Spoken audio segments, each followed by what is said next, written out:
यूनुस नबी का निशान। मुकद्दस मत्ती की अंजील उसका 12 बाब 38 ता 45 आयात तक।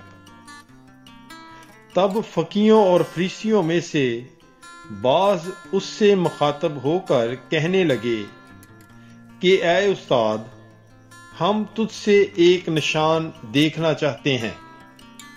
उसने उनसे जवाब में कहा कि ये बुरी और हरामकार पुश्त निशान तलब करती है, और यूनुस नबी के निशान के सिवा कोई और निशान उसे ना दिया जाएगा, क्योंकि जैसे यूनुस 3 रात दिन मछली के पेट में रहा, वैसे ही इब्ने इंसान 3 रात दिन तह जमीन में रहेगा। निनवा के लोग अदालत के दिन इस पुश्त के साथ खड़े होकर उसे मुजरम ठहराएंगे, क्योंकि उन्होंने यूनुस की मनादी पर तौबा कर ली। और देखो, यहां वो है जो यूनुस से भी बढ़कर है।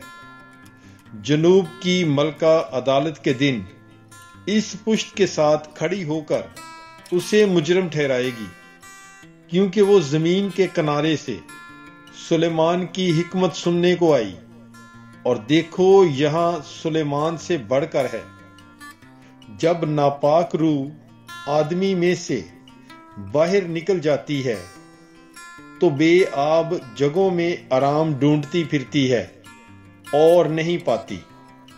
तब कहती है कि मैं उस घर में फिर जाऊंगी जिससे निकली थी, और आकर उसे खाली और जाड़ा और समारा हुआ पाती है। तब जाकर और 7 रूहें जो उससे बदतर हों अपने साथ लाती, और वो दाखिल होकर वहां बसती हैं। सो उस आदमी का पिछला हाल पहले से भी बदतर हो जाता है। इस शरीर पुश्त का हाल भी ऐसा ही होगा। पाक कलाम के पढ़े और सुने जाने पर खुदावंद की बरकत हो, खुदा का शुक्र हो। God bless you. Bible is life.